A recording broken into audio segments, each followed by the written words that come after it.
ஒரு ஆப்பிள் வாங்குறீங்க, அடுத்த ஆப்பிள் எங்கே இருந்துச்சு ஆதாமுக்கு? ஆப்பிள்ல இருந்துச்சு. நான் கேட்குறேன், அடுத்த எதிர்கால பணம்லாம் இப்போ எங்கே இருக்குது தெரியுமா உங்களுக்கு? இப்போ உங்கள் பையில் இருக்க பணத்துக்குள்ளே தான் இருக்குது.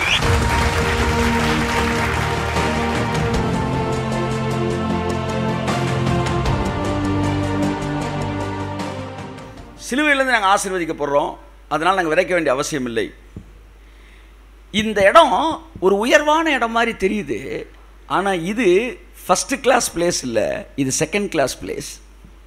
எந்த ஆசீர்வாதம்னாலும் நீ என்கிட்ட தான் வரணும் அப்படின்னு தேவன் வச்சுருந்தாருன்னா இது ஃபஸ்ட் கிளாஸா செகண்ட் கிளாஸா? ஆனால் தேவன் உங்களை செகண்ட் கிளாஸில் வைக்கல, ஃபஸ்ட் கிளாஸில் வச்சார். செகண்ட் கிளாஸ் என்ன தெரியுமா? எதுனாலும் நீ ஏன்ட்ட வா அப்படின்னா அது ஃபஸ்ட் கிளாஸில். செகண்ட் கிளாஸ், ஃபஸ்ட் கிளாஸ் என்ன தெரியுமா? நீ ஏன்ட்ட வரவே வேணாண்டா, நீயே எடுத்துக்கலான்டாங்க.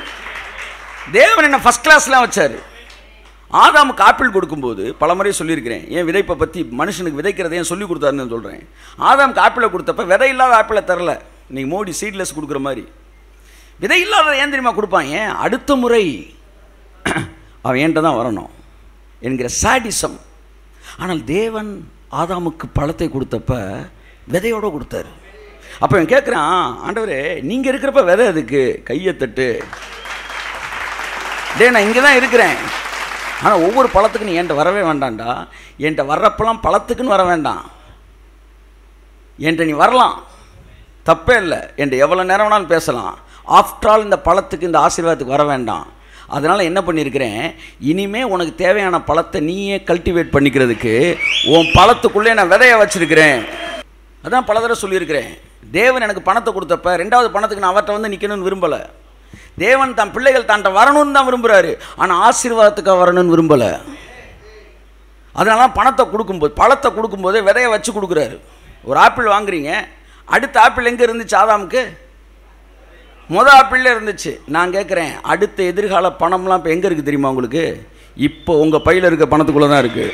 கையை தட்டு, நல்லா தட்டு, உறக்கமாக தட்டு, சத்தமாக தட்டு. என்னுடைய நாளைய பணம் இன்று எனது பணத்துக்குள் தான் இருக்கிறது. ஆதாமின் அடுத்த ஆப்பிள் அவன் முந்தின ஆப்பிள் இருந்துச்சு. தேவன் ரசிக்கிறார். அடுத்த ஆப்பிள் அவனா எப்படி எடுக்கிறான் பாரு. அதான்டா என் பிள்ளைய ராஜாவை வச்சிருக்கிறேன், என் பிள்ளைய பிச்சைக்காரனா வைக்கல. இந்த சிலுவையில் கிரேஸ் பேசுகிறவங்க எல்லாம் கடவுள்கிட்ட தான் இருக்குது, கடவுள்கிட்ட தான் இருக்கிறவங்க செகண்ட் கிளாஸை தான் பேசுகிறாங்க. நான் சொல்கிறேன், எல்லாம் உனக்குள்ளே தான் வச்சுருக்காரு. அப்போ ஒருத்தன் விதைக்கிறான், இன்னொருத்தன் விதைக்கலை. விதைக்காதவன் வந்து அடுத்த ஆப்பிள் இல்லை, இவன் வந்து கேட்குறான், தேவன் கொடுக்குறாரு, இல்லைன்னு நான் சொல்லலை. ஆனால் விதைக்கிறவன் பழத்துக்காக தேவன்கிட்ட வர்றதே கிடையாது. நான் சொல்லவா, என்னுடைய 28 வருஷத்தில் பணத்திற்காக நான் 2 தடவை, அது மன்னிக்கும் 28 தடவைன்னு வச்சுக்குவோம், என்னை 28 வருஷம்னால சொல்கிறேன், 10 தடவை 5 தடவை, இந்த 28 வருஷத்தில் பல லட்சங்களை சேர்த்து பார்த்தா கோடிகளை தாண்டி இருக்கும் மினிஸ்ட்ரியில் நான் போட்டிருக்கிறேன். ஆனால் ஒரு முறை கூட ஆண்டவரே பணத்திற்கு நான் என்ன செய்ய வேண்டும் என்று ஒரு 4 தடவை வேணாலும் ஜெபிச்சிருப்பேன் சார். நான் லாவில் இருக்கிறதையும் கிரேஸில் இருக்கிறதையும் சேர்த்தே பேசுகிறேன். கர்த்தர் நல்லவர், என்னை சரியான பாதையில் நடத்தியிருக்கிறாரு. ஏன்னா எனக்கு நல்லா தெரியும், என் பணம் அவர்கிட்ட கிடையாது, என் பணம் என்கிட்ட தான் இருக்கு. கேட்ட பிறகு தரும்படிக்கு வைத்திருக்கிற சாடிஸ்ட் கிடையாது. சகலத்தை உன் பையிலே கொடுத்து முடிச்சிட்டாரு. எனக்கு முதல் 600 ரூபாய் நான் வாங்கின சேலரி எனக்கு ஞாபகம் இருக்குது. ஆனால் ஒன்று மட்டும் எனக்கு கற்றுக் கொடுத்தாங்க, கர்த்தர் எனக்கு கற்றுக் கொடுத்தாரு. என்ன தெரியுமா? இந்த 600 ரூபாய்க்குள்ள ஆண்டவன் எதிர்காலத்தில் அத்தனை கோடியும் இருக்குனாரு. அதுலேருந்து 60 ரூபாய் எடுத்து நான் விதைக்க ஆரம்பித்தேன். 6000 ஆனது, 60,000 ஆனது, 6 லட்சம் ஆனது, 60 லட்சம் ஆனது. நான் விதைக்க கற்றுக்கொண்டேன்.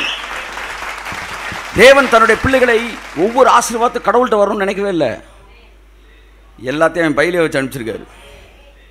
அதான் சொல்லலாம், you can count the seeds in an apple but you cannot count the apples in a seed. ஒரு ஆப்பிளில் இருக்கிற சீடை நீ எண்ணிடலாம், ஒரு ஆப்பிளில் இருக்க விதையை நீ எண்ணிடலாம், ஆனால் விதைக்குள்ளே இருக்கிற ஆப்பிளை நீ கையை தட்டு.